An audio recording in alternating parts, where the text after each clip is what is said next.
məclisimizdə Kösə Keçəli çağıraq. Necə çağıraq uşaqlar Kösə Keçəli? Ay Kösə Kösə. Sağ gelsene. Gəlib salam versene. Səni qorxursana. Ay Kösə, Kösə, ay Kösə, Kösə.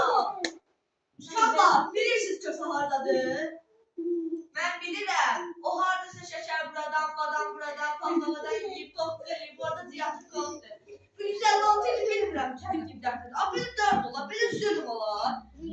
O istəyir ki, mən onu tərifləyim, o da Allah Allah eləyib çıxıb gəlsin bura. Mən bilirəm onu necə çıxardacam. Mən onu saqqalına sıxacam. Uşaqlar, baxın indi necə çıxır. Av uyruğu, saqqalı it quyruğu. Av uyruğu, saqqalı it quyruğu. Basan bir oyun elə, quzunu boyun elə. Yığar bayram foncası, mən keçəli toy elə. Kösə Keçəli, nə uşaqlar bilirəm? Kösə buraya. Keçəli baniyə, getdi həkimxanaya. Keçəlin başı yağlıdır, keçəl dedi bay başım, qazanda qaynar aşım. Salam ay keçəl. Salam, salam. Nətərsən? Çox pisəm. Niyə ay keçəl? Hələ də arsız soruşur. Bu 4 çərşənbədə gəldi birindən məndən xəbər oldum. Bəlkə ölmüşəm. Keçəl, heç soruşma başıma nə hadisələr gəlir.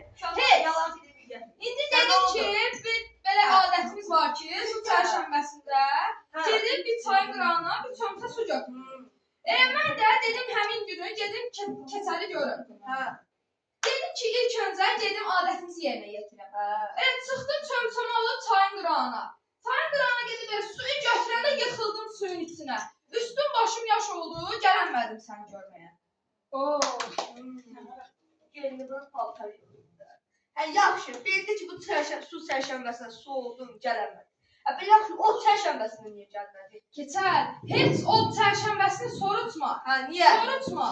Keçəl, belə də bir adətimiz var ki, ocaq qalırım, onun üstündən kullananda deyilir. Ağırlığım, uğurluğum ocaqda qalsın. Mən də dedim, birinci bu adətimizi yerinə yetirim, sonra yenə gedim keçəli görməyə.